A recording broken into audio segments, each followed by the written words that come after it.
Suid-Afrika het twee dorpies met die naam Elim, een in die Wes-Kaap en een in die Limpopo Provinsie. Hoewel ver van mekaar, het albei dieselfde oorsprong, naamlik dat dit as sendingstasies begin is. Kyk, dis nie elke dag dat ek in Limpopo is nie, so ek speel omtrent toerist vandag. Die dorpie is bekend omdat dit destyds die eerste hospitaal noord van Pretoria gehad het. Dit is in 1899 deur 'n Switserse dokter geopen. Die hospitaal het vandag 40 dokters en is bekend vir sy uitstekende optometrie afdeling.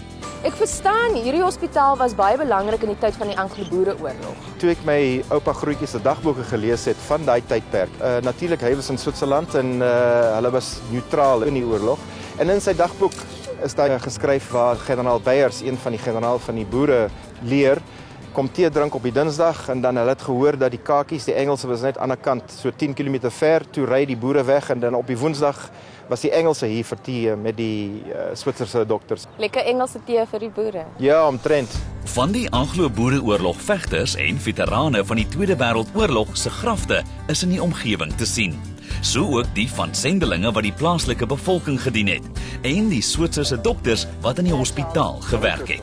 As ek dit reg het, staan ons nou aan die begin van 'n roete waar daar so baie slagoffers van die Anglo-Boereoorlog begrawe is. Jy's heeltemal reg. Ons is in 'n roete waar daar nie minder as 10 grafte is en monumente en die grafte lê op in hierdie ou kaart soos wat ons hier staan en tot hier onder in die Mujaji wêreld.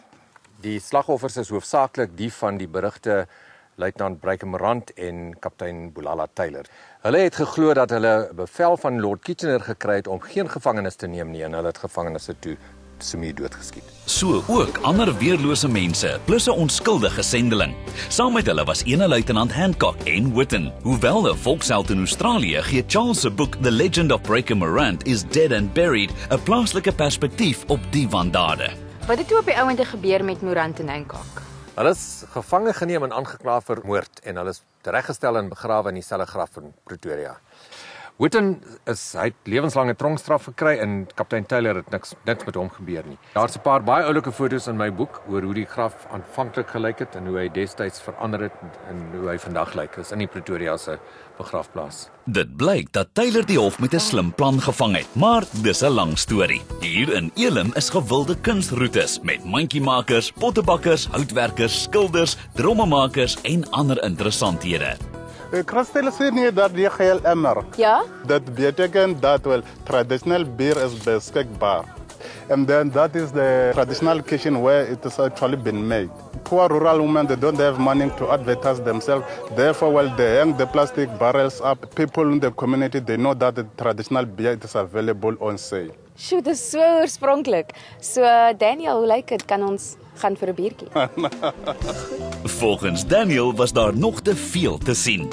Hy wys vir Crystal-Donna hoe om uit te kom by Thomas Kubai, 'n Tsonga man wat reeds van 11-jarige ouderdom houtbeeldhouwerk doen. Sedert 1994 verdien hy 'n inkomste uit die verkoop van sy kunswerke. Die Tsonga mense staan ook as Shangaan bekend en daar is deesdae sowat 2 miljoen van hulle in die Limpopo Provinsie. Hoe beïnvloed die feit dat jy 'n kunstenaar in Limpopo is jou werk? In Limpopo, in previous time, they used to carve. If everything was functional art, even cooking spoons, bowls. So we want to keep that knowledge. The Tsonga people that are coming from Mozambique. So when they come in South Africa, so they're still keeping that heritage for eating fish, putting tattoos in their hand, embroidering the clothes using fish, even the garden wall. So I put that figures to the wood carving. As deel van sy passie om die tradisionele houtwerktegnieke te behou, leer hy ook jonger mense. En so tussendeur hou hulle daarvan om musiek te maak. Crystal-Donna is op die Wes-Afrika Kora.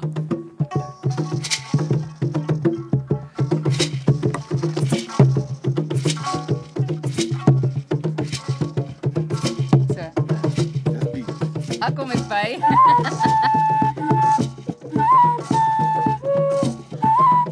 Die musiek is 'n kombinasie van Tsonga en Venda klanke en behalwe dat hulle vir gaste speel, word hulle ook gevra om by lodges in die omgewing op te tree.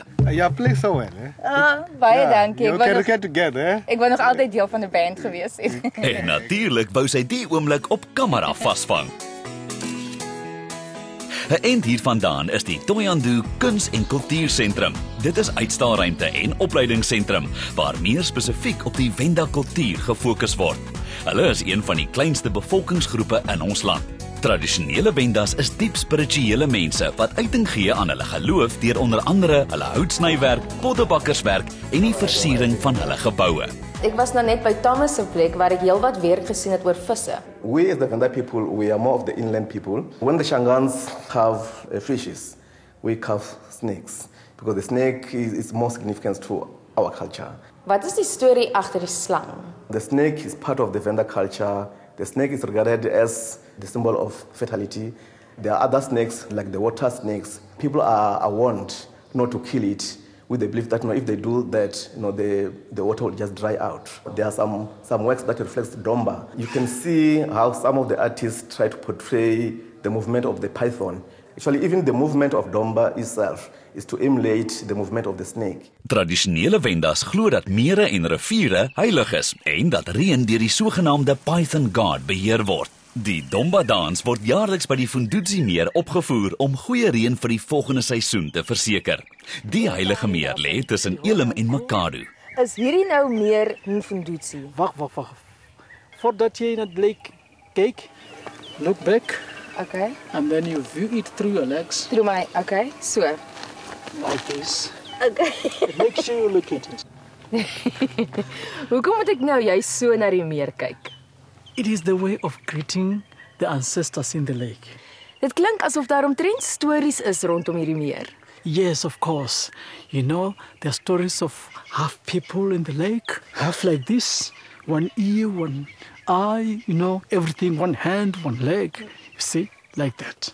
Then the lake is known also as a bathing area for the Venda god called Ngwari, who was staying at Makonde, the far eastern side.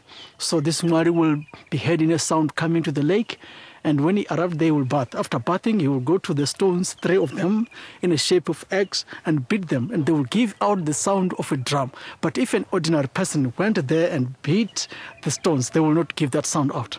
Rondom die meer is die heilige woud Wondo. Dit is 'n inheemse woud met bome soos die jakkalsbessie en geelhout en 'n verskeidenheid subtropiese en savanna voëls. Dit is vir my so mooi dat hierdie woud nog steeds so goed behou word. Because people respect it, because it's holy. If you disturb it, then something bad can happen to you. When these people came to start the plantation of the program trees and the pine trees, they cleared the bush all over other areas. When they come to this one, they clear, and the following morning they find it up again. Wat? Dis nogal scary. Ek weet ek mag nou nie in die woud instap nie, maar wat sal gebeur as ek dit wel doen? People have moved away from their culture, but we don't have to undermine what I'm saying.